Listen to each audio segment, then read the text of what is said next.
The moment that changed everything wasn't loud. There was no argument, no lipstick on a collar, no suspicious phone call. It was a smile. A single, unguarded smile my wife gave another man. And something in my gut twisted so hard I had to look away. The parent-teacher meeting had been Sana's idea. She said, "Ryan, we should both go. Zain's been working so hard. He needs to see us both there," she'd said over breakfast, not looking up from her phone. I agreed. I always agreed when it came to Zain. The school grounds were busy that evening, parents moving from one room to the next, children performing their best-behaved versions of themselves.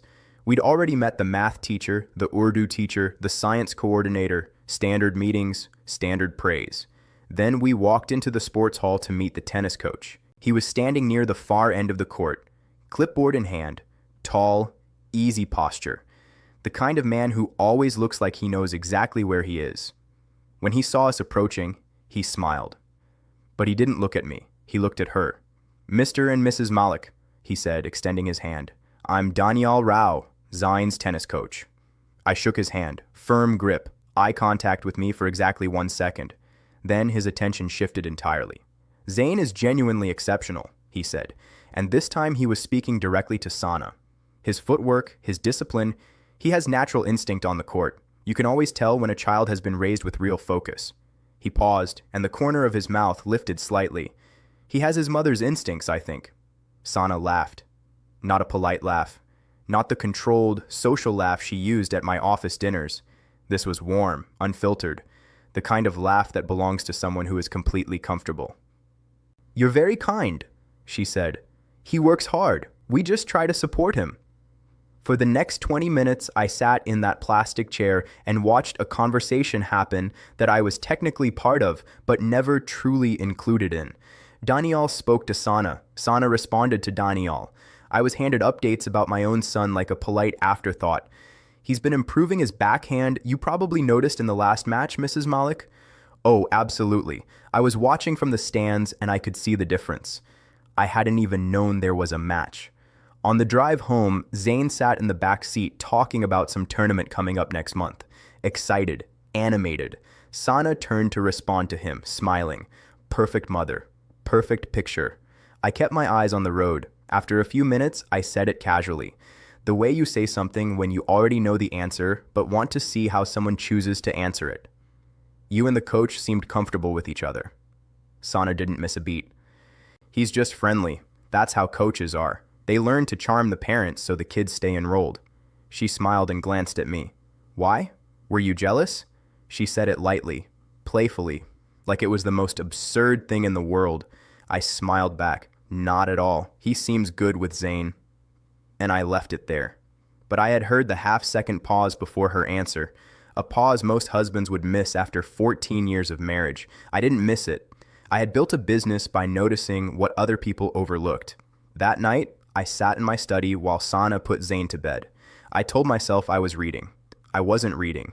Around 11:15, I heard Sana move into the bedroom. Then, quiet. Then, the soft sound of her picking up her phone from the nightstand. I gave it 10 minutes before I walked in. She was already on her side, phone face down, eyes closed.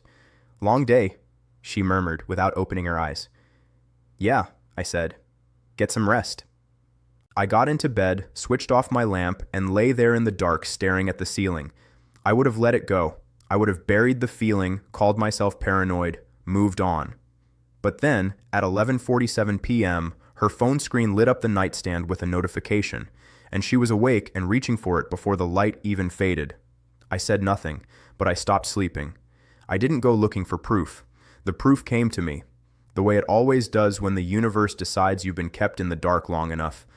It was a Wednesday, 11 days after the parent-teacher meeting. Zain was at school. I was supposed to be in a meeting across town that got canceled last minute. I came home early, loosened my tie walking through the front door, and found the house quiet. Sana had stepped out. Her car was gone. A note on the kitchen counter said, "Gone to pick up groceries. Back by 2." Her iPhone was sitting on the kitchen counter, screen up, unlocked. I saw it the moment I walked in. I almost walked past it. Almost. I stopped. For a long moment, I just stood there, looking at that phone the way you look at a door you know you can't unopen once you walk through it. My coffee was getting cold in my hand. The refrigerator hummed. Everything was ordinary. I picked it up, WhatsApp already open, a conversation thread at the top, no name saved, just initials. DR. My thumb hovered, then I scrolled up. The first thing that hit me was the tone. Not the words, the tone. 14 years of marriage, and I knew exactly how Sana wrote when she was being formal, when she was being friendly, when she was being soft. This was none of those. This was intimate, completely, casually intimate. The way people write to someone who already knows every version of them. I kept thinking about what you said. You're still the only person who actually gets it. I know. I've always known you, Sana. That never went away. I scrolled further. Pet names, references to memories I was never part of, inside jokes built from a history that existed long before I did. Then a message from 3 weeks ago, sent the day after the parent-teacher meeting. Sana. Seeing you today was harder than I expected. DR. For me, too. You looked exactly the same. Sana. Stop. DR.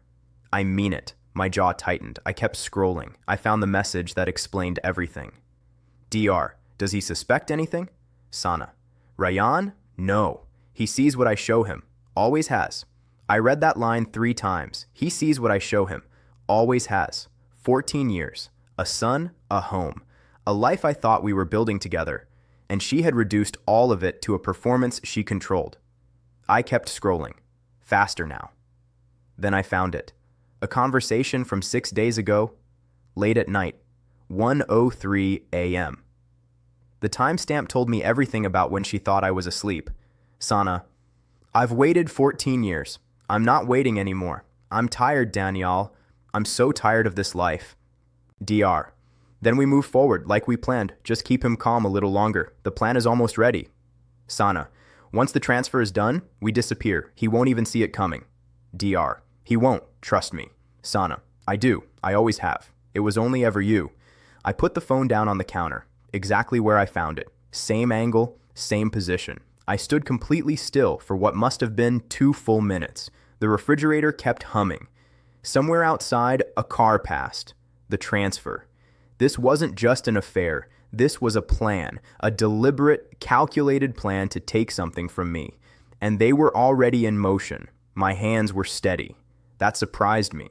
I had always imagined that if I ever faced a moment like this, I would break. Rage, or collapse, or both. Instead, everything went very quiet inside me.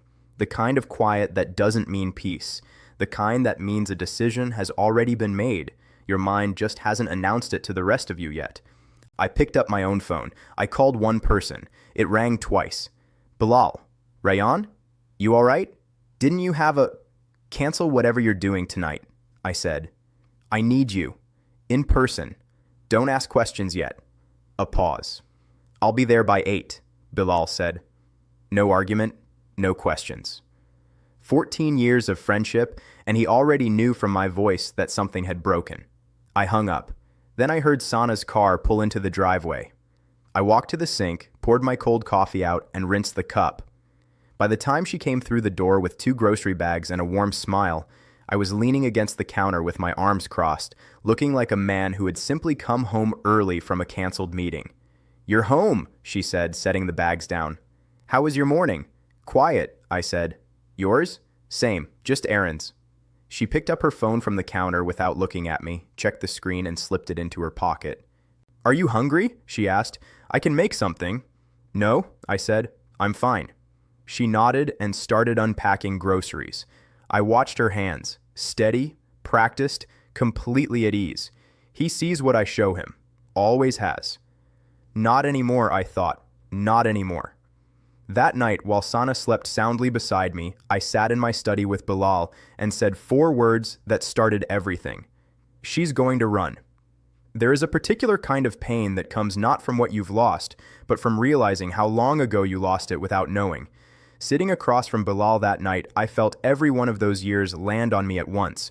Then I folded that feeling into a box, closed the lid, and got to work. Bilal listened without interrupting. That was his gift. He could absorb information the way still water absorbs stone. No ripple on the surface until he was ready. When I finished, he leaned back in his chair and looked at the ceiling for a long moment. How much did you read?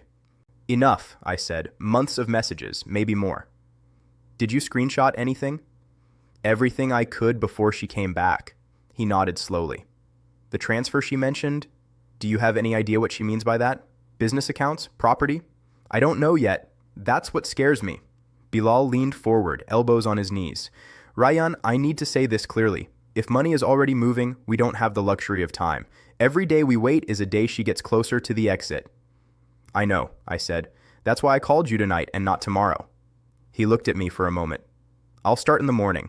Full surveillance. Her movements, his, every location, every meeting. But Rayyan, he paused. You cannot change your behavior, not even slightly. She cannot feel the air shift. I nodded. Can you do that? He asked. Come home every evening and act like you know nothing? I thought about her voice that afternoon. Are you hungry? I can make something. Yes, I said. I can do that. Bilal studied my face and believed me. What he uncovered over the next 9 days was worse than I had imagined. He came to my office on a Tuesday morning, closed the door behind him, and opened his laptop without pleasantries. They've been meeting at an apartment in Gulberg, he said, pulling up photographs. Second floor, rented 6 months ago. The lease is under Daniel's sister's name. Clean on paper, untraceable to him directly. 6 months. Before Zayn even joined the tennis academy. How long has Zayn been with this coach? Bilal asked. 8 months, I said quietly. Bilal's expression didn't change, but his eyes did. Rayyan, Zayn's enrollment wasn't a coincidence. I pulled the academy's intake records. Daniel Rao personally recommended that parents inquire about your son after he saw Zayn play at an inter-school event. The room tilted slightly. He engineered it, I said. She engineered it, Bilal corrected. I found message threads going back 14 months. Daniel spotted Zayn at that event and told Sana. 2 weeks later, she was the one pushing you to enroll him at that specific academy. Do you remember that conversation? I did.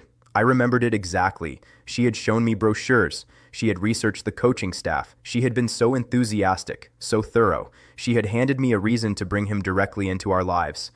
There's more, Bilal said. He pulled up a second file.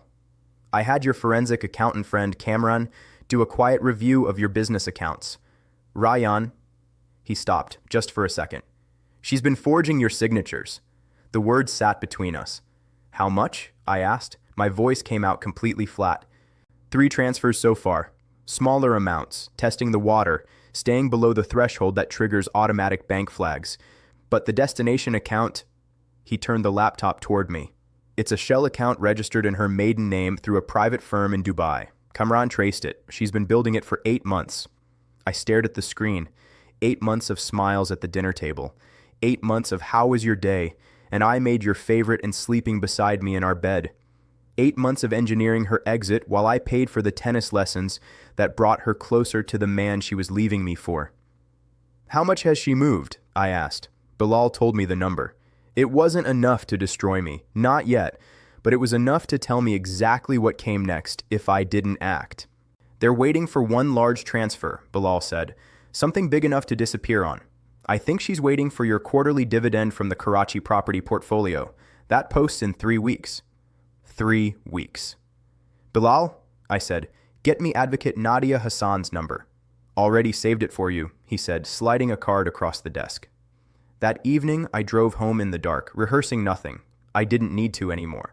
I walked through the front door. Zayn ran to me from the living room and showed me a new tennis grip technique he'd been practicing.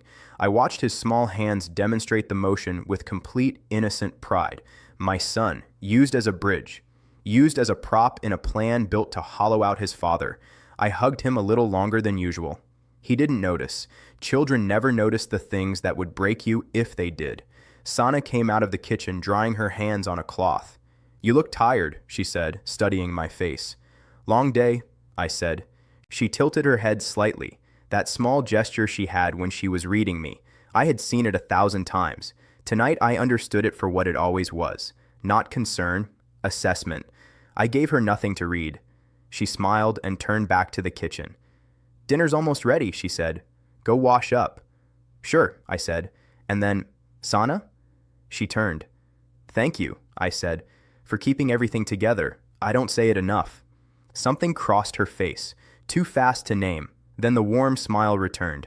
"That's what I'm here for," she said. She meant it as reassurance. She had no idea it was a confession.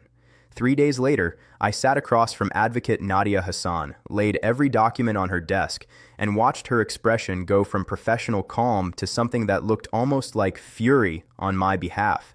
When she finished reading, she looked up and said, "Mr. Malik, they didn't just betray you, they committed serious crimes, and I am going to make sure they answer for every single one." There is a difference between revenge and justice. Revenge is emotional. It wants to wound. Justice is architectural. It wants to be airtight. Sitting across from Nadia Hassan that first morning, I made a decision. I wasn't going to wound them. I was going to bury them properly, legally, permanently. Nadia worked the way I imagined surgeons work. No wasted movement, no unnecessary words, complete focus on the problem in front of her. She had spent 3 days reviewing everything Bilal and Kamran had compiled before she called me back in. "Here is where we stand," she said, spreading documents across her desk with the efficiency of someone who had done this 1,000 times. The forged signatures alone are enough for criminal fraud charges. The shell account in Dubai is financial misconduct across 2 jurisdictions.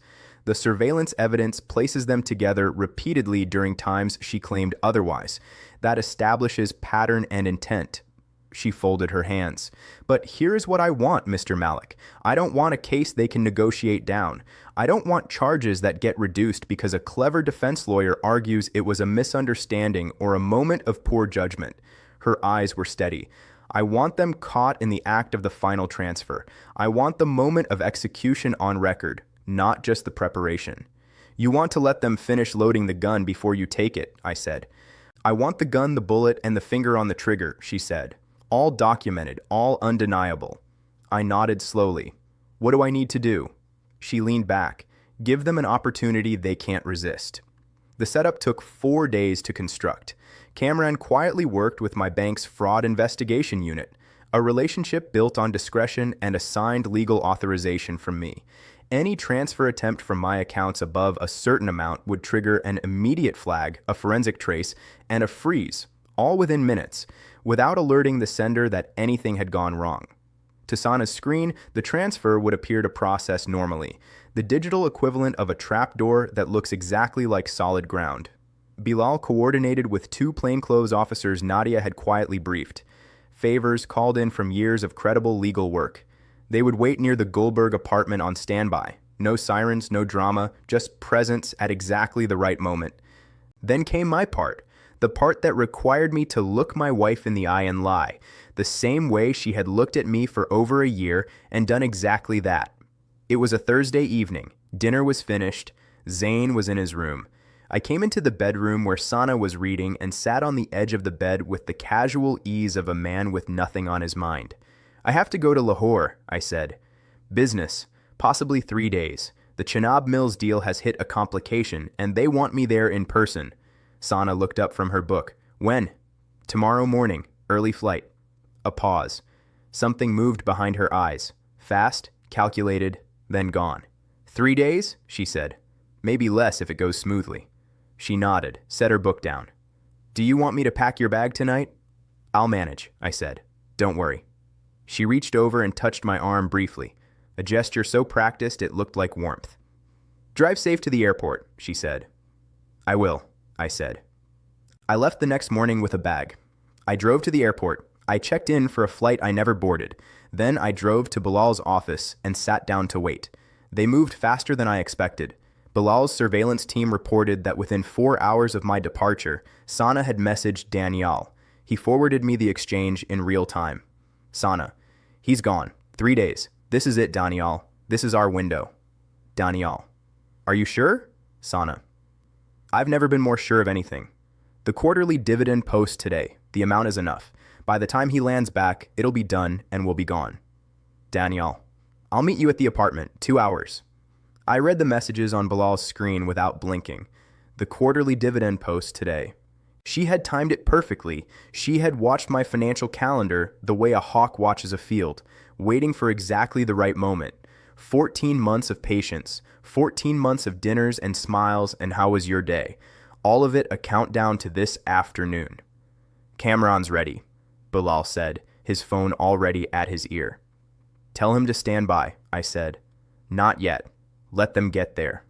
Let them sit down together and make the move themselves. Bilal relayed the message.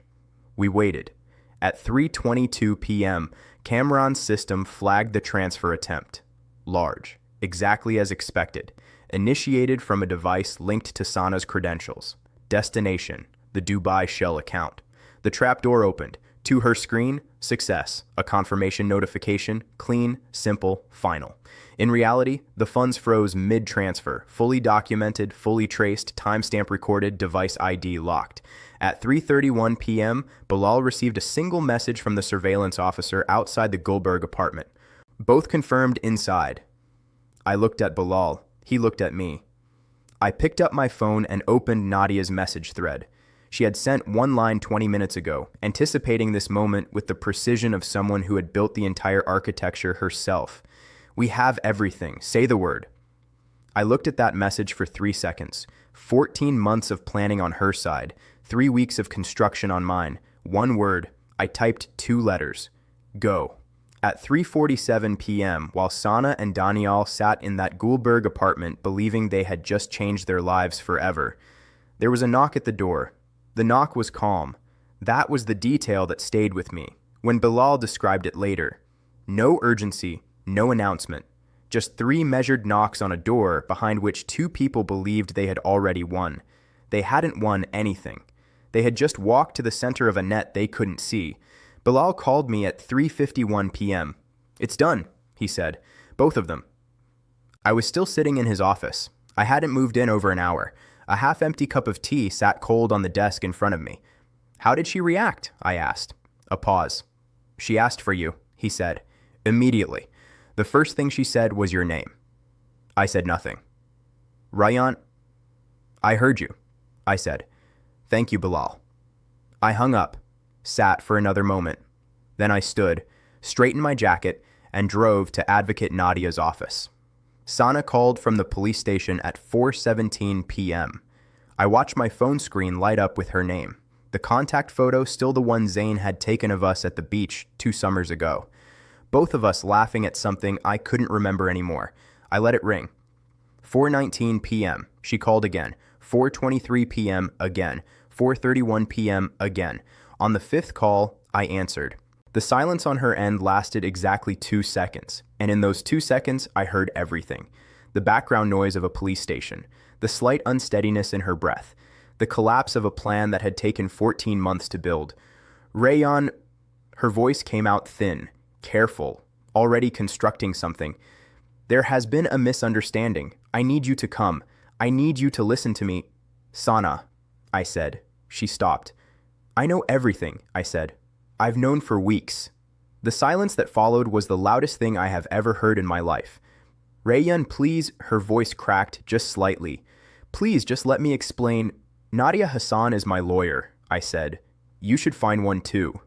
I ended the call. I sat in my car for a few minutes afterward. The evening light was coming through the windshield at a low angle, turning everything amber. I thought about nothing specific. Just sat in the quiet until the quiet became bearable. Then I went inside to meet Nadia. The case moved with a speed that surprised even Nadia, though she didn't show it. The evidence was simply too complete. There was no gap to argue through, no ambiguity to exploit. Bilal's surveillance documentation, Cameron's forensic account trail, the WhatsApp records obtained through proper legal channels, the forged signature analysis conducted by a court-appointed handwriting expert who took less than 40 minutes to confirm what we already knew, the apartment lease, the Dubai Shell account records, the frozen transfer, time-stamped, device traced, origin confirmed. 14 months of their planning had produced the perfect crime. 3 weeks of mine had produced the perfect case. Daniel's lawyer tried first. A middle-aged man with an expensive suit and a practiced calm that lasted approximately 1 session before the weight of the evidence visibly settled on him. His argument, Daniel was a third party manipulated by a woman with whom he had a prior emotional attachment. He had been led into this. He hadn't fully understood the financial dimensions. Nadia dismantled it in 11 minutes. She presented the messages in which Daniel had specifically instructed Sana on timing, messages in which he had researched the Dubai account structure, messages in which he had written, in his own words, "Keep him calm a little longer. The plan is almost ready." This was not a man who was led, Nadia told the court. This was a man who was driving. Sana's defense was more painful to watch. Her lawyer argued emotional vulnerability. A woman trapped in a cold marriage who had reconnected with a lost love and made poor decisions under emotional distress. I was called to the stand. Her lawyer approached me with the measured confidence of someone who believed the husband's testimony could be reshaped into something useful for his client. "Mr. Malik," he began, "would you describe your marriage as a warm one, emotionally present?" "I would," I said. "I was." A small stir in the courtroom. "You were," he repeated. "Meaning you feel the marriage lacked?" "Meaning," I said calmly, "that I was emotionally present in a marriage that my wife had mentally exited over a year ago, while continuing to share my home, my resources, and my bed. The warmth was mine. The performance was hers." Silence. Her lawyer pivoted. "Mr. Malik, is it possible that this case is motivated by personal anger rather than genuine—" "I didn't report a betrayal," I said. "I reported financial fraud, forged signatures, an illegal asset transfer, a shell account built to steal from me. My personal feelings about my marriage are irrelevant to those facts. The documents speak for themselves." He had no follow-up. Nadia stood for her closing argument and didn't raise her voice once. "Your Honor, the defense would like this court to see a love story. Two people separated by life, reunited by fate, driven to desperation by circumstance." She paused. "What the evidence shows is a conspiracy, coordinated over 14 months, involving forged legal documents, cross-border financial fraud, deliberate deception of a spouse, and the calculated use of a child's extracurricular activity as a mechanism for access." She let that sit for a moment. This was not a moment of weakness. This was a project, and both defendants were architects of it. The verdict came on a Thursday morning. I sat in the second row with Bilal on my left and Nadia on my right. The courtroom was quieter than I expected. These moments always are. The loud parts happen in the lead-up. By the time the verdict arrives, everyone in the room already knows. I didn't look at Sana. I had made that decision before I arrived. There was nothing left to read in her face that I needed to see. The judge's voice was level and precise, guilty on all counts: financial fraud, document forgery, conspiracy to commit asset theft, 10 years, both of them. The sound Sana made was small, barely audible, not a cry, something smaller and more broken than that. The sound of a plan that had taken 14 months to build, collapsing in 4 words. I stood when the session was called to a close, buttoned my jacket, picked up my phone. One notification, a message from Zane's school, a reminder about tomorrow's tennis tournament. I stared at that notification for a moment, then I stepped out of the courtroom into the afternoon light, called Zane's school, and arranged early pickup. Life, I decided, was not going to wait. In the car on the way to collect my son, I thought about a Thursday evening 14 months ago. A parent-teacher meeting, a sports hall, a smile that lasted 3 seconds too long. A small thing. The kind of thing most men would have buried under the ordinary noise of a busy life. I was glad I hadn't. Nobody tells you what the quiet feels like afterward. Everyone imagines the ending of a story like this as something cinematic. The villain falls, the hero stands tall, the music swells. Nobody mentions that you drive home from the courtroom in complete silence, stop at a traffic light, and suddenly cannot remember if Zane has eaten lunch. That is what remains. Not victory, just life, waiting for you to come back to it. Zane was sitting outside his school gate when I pulled up, tennis bag over one shoulder, talking to a classmate. He saw my car, and his face did what 12-year-old faces do when something unexpected breaks their routine. A flash of confusion, then immediate curiosity. He climbed in and dropped his bag at his feet. "Baba, you're early. Did something happen?" "Nothing bad," I said. "I just wanted to get you myself today." He studied me for a second with those sharp eyes that had always seen more than I gave him credit for. Then he reached over and turned on the radio, the way he always did, and settled into his seat. We drove for 10 minutes without talking. The radio filled the car with something neither of us were really listening to. Then he said quietly, "Is Mama coming home tonight?" I had prepared for this moment. I had rehearsed words, measured them, tested them against every version of how this conversation could go. But when it arrived, all the rehearsed words dissolved. And what came out was simply the truth, shaped carefully for a 12-year-old who deserved honesty without devastation. "No, Zane," I said. "Mama's not coming home." He didn't say anything immediately. He looked out the window at the passing street. "For how long?" he asked.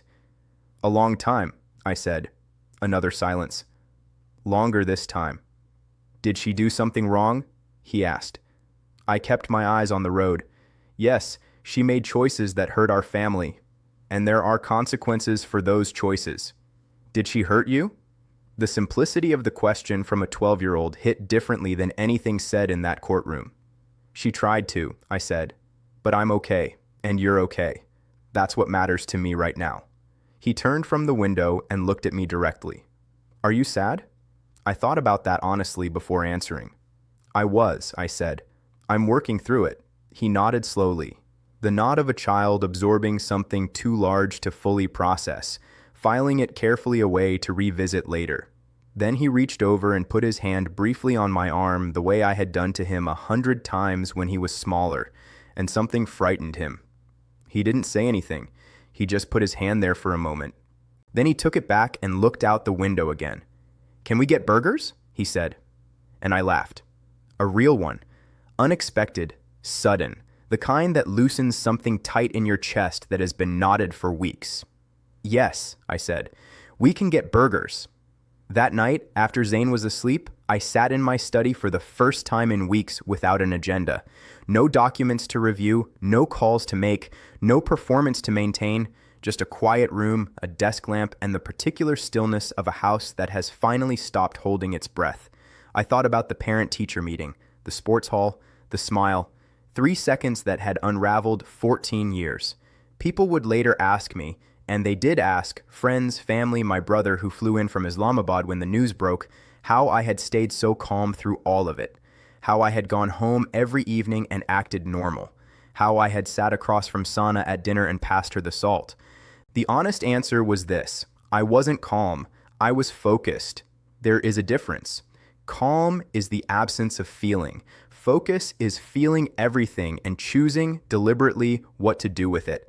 I had chosen, not out of hatred, not entirely, but out of something that felt more important than hatred, the knowledge that my son was watching, even when he didn't know he was watching, that the way I handled the worst moment of my life would quietly shape the man he would eventually become. I had wanted him to inherit steadiness, dignity, the understanding that being wronged does not license you to become wrong. Whether I had succeeded, only time would tell, but I had tried. There were things I grieved that I didn't expect to grieve. Not Sana, or rather not the Sana I had discovered, but the Sana I had believed in for 14 years. The one who had laughed at my bad jokes and known how I took my tea and held Zane the first time in the hospital with an expression I had thought was the purest thing I had ever seen. That woman I grieved. She may have been a construction, but I had loved the construction completely. That kind of loss doesn't have a clean ending. It doesn't resolve in a courtroom. It lives in the small, unguarded moments. A song on the radio, a photograph on a shelf, a habit your hands still have that your heart no longer wants. You carry it. You don't let it carry you. That is the only distinction that matters. 3 months after the verdict, I enrolled Zane in a different academy, new coach, recommended by 3 families I trusted. An older man with a straightforward manner and no interest in anyone's personal life beyond whether their child was holding the racket correctly. Zane adapted immediately, the way children do when they are fundamentally secure, with a resilience that teaches their parents more than any lesson runs the other way. I watched him practice from the stands one Saturday morning, the sound of the ball against the racket clean and rhythmic in the cool air. He moved across the court with the focused ease of someone who genuinely loved what they were doing. He glanced up at one point and saw me in the stands. He raised his racket briefly, a small gesture, unself-conscious, easy. I raised my hand back. That was enough. That was, I realized, everything. I don't tell this story for sympathy. I don't tell it as a warning or a lesson or a performance of strength I want credit for. I tell it because somewhere there is a man sitting in a quiet house trying to decide whether what he felt in a room full of people was paranoia or instinct. And he deserves to know that instinct is real, that steadiness is possible, and that the life waiting on the other side of the hardest decision is still worth showing up for. Trust what you notice. Build what you can prove. And when the moment comes, and it will come, be ready. The tennis tournament Zane's school had messaged about that Thursday afternoon, he won, first place. I was there for every point.